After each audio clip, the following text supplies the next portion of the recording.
Paul from Latitude Boating with Latitude Adjustment. This is future me, as I'm right now putting together Season 2, Episode 1, where we are starting our projects on Latitude Adjustment. And part of the foundation of those projects coming up to the future was Victron as our kind of basis for putting all of our electronics together with the Servo GX, as well as hosting our solar power generation. So I just wanted to show you some of the components, and you know, they're pretty well what I had, you know, back in 2 years ago when we started this. So here, I'll take a look.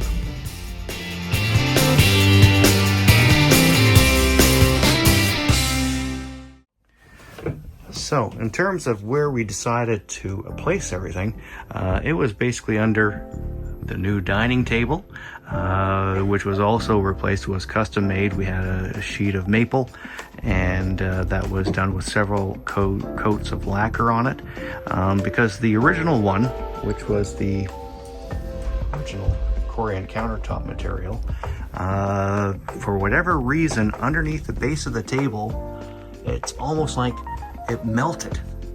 I don't know if it actually melted, but there was a bubble, a giant bubble right in the middle of the table. So, you know, you put a laptop on there, it goes wobbly all over the place. So I said, okay, let's replace it. And we went something with a little bit lighter. And I think overall it does match the decor. But going on to the components, we decided that the only place we could do it is underneath the dinette. In terms of, you know, getting those components in place. That, and I'll show you the bilge in a minute. But the basis of what we have here is our 3000 watt multi-plus Victron inverter. And that works great for us. It allows me to put both in the morning microwave on, as well as a coffee maker. And the 3000 watts covers all that without any problem. From there, we have our Lynx distributor to be able to bring the power in. Lithium batteries are in the back. I don't know if I can show you those ones, but they're out back in the corner over there. We have the fuses that go with it. We have a BMS on that as well. And then we have for our solar, and this is a bigger component than we originally started with, but that's because I've upgraded. So we have the MPPT 150/60, and we have an MPPT 120. And just FYI, for 2025, that's going to be upgraded to this. Whether or not I've got room to put it in there, I don't know. We may have to rejig a few things in terms of the wiring, etc. here. And then, of course, we have a few shutoffs for the main system, as well as for the solar panels, etc., etc. So yeah, so that's what we have here. Now, in the bilge area, where actually the batteries would be stored, the main engine batteries, we also made a shelf to put some other components of the system in place, and that includes several of the DC to DC chargers, so that will allow my alternators to charge up all the relative battery banks. We've got a battery isolator, we've got a smart charger as well, and we have several smart shunts tied in, so that I can now get all the relevant battery information from my thruster bank, from each engine, as well as my main lithium bank. So that is quite handy to be able to get all that information. We have, of course, the GX panel here. That gives me overall control and gives me a look at what's going on the system on the boat. Of course, this information is also relayed to the VRM, allowing me on any portable device remotely to look at the same information. But one thing that I also ended up doing here is adding GUI mods to it. So if I just kind of wake it up a little bit here,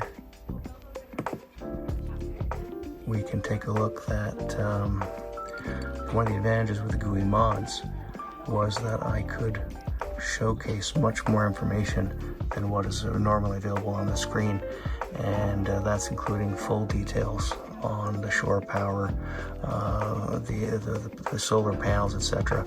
And then I've got sensors tied in using Ruby tags. So those are wireless Bluetooth sensors, and they allow me to see temperature, humidity, etc., which are the two big ones that I'm looking at. And I've got them spread throughout the house. So I've got here the electronic cabinet, ambient temperature outside, the forward fridge, the engine area, cabin, and I can also have the bridge and my aft cabin fridge. I should not aft cabin, aft salon fridge. In addition to that, I've got fuel tanks and my 2 black water tanks. And again, that wouldn't be possible without doing GUI mods. Other projects that we worked on over the winter included replacing the ice maker with a new 34-liter NovaCool refrigerator to help keep all of our drinks cold and within easy reach. Work on the bridge, which started with removal of the old electronics, continued with coming up with creative ideas to fill the holes that were left. We ended up ordering custom-built glove boxes from boatoutfitters.com, one with a lock and the other one for a storage cubby. The last spot to fill, we put in a cleaner dual USB charger, which included a voltage indicator, 12-volt outlet, and on-off switch. The last project on the bridge for this off-season included replacing one of the clear vinyl windows with a glass insert with a power wiper from AJR Marine.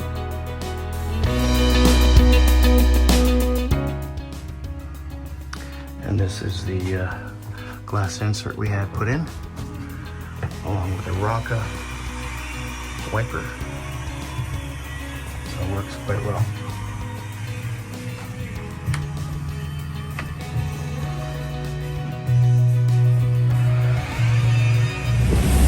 In our first season, we quickly found the need for a dinghy, and we ended up purchasing a used Walker Bay Generation 360 with a 40-horse Yamaha.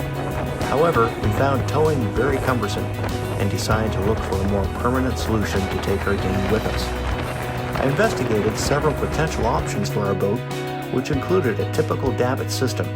However, with a bolt-on swim platform, we felt we didn't have enough strength to support this type of system. The second system we looked at was a hydraulic platform. This certainly would have been a robust setup and would have allowed us to enjoy wading in the water while sitting on the platform, but it was too expensive for our needs. Earlier models of our Carver actually came with a crane to raise and lower the dinghy off the swim platform, but again, without this being built into the actual boat, it wasn't a practical solution.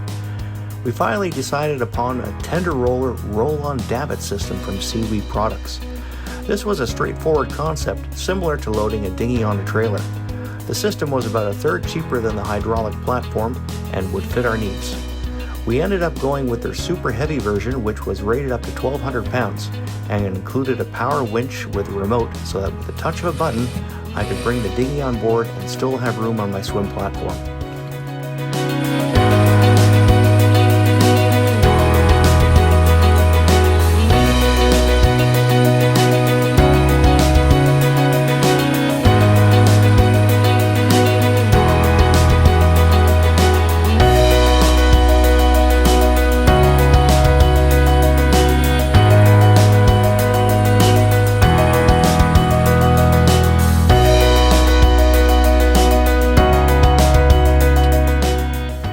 Installer did custom stainless steel fabrication, and we were able to design a boarding ladder, making it easier to climb down to the aft cockpit. We also replaced the OEM swim ladder with something a little more robust and added additional cleats on the rear gun walls that replaced old fishing equipment plates.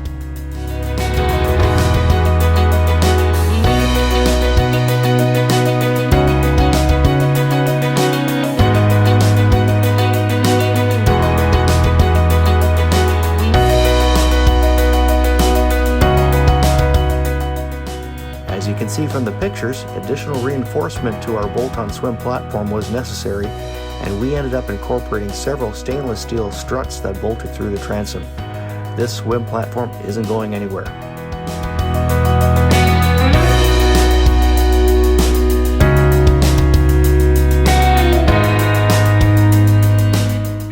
Can't wait to try all this in the new season.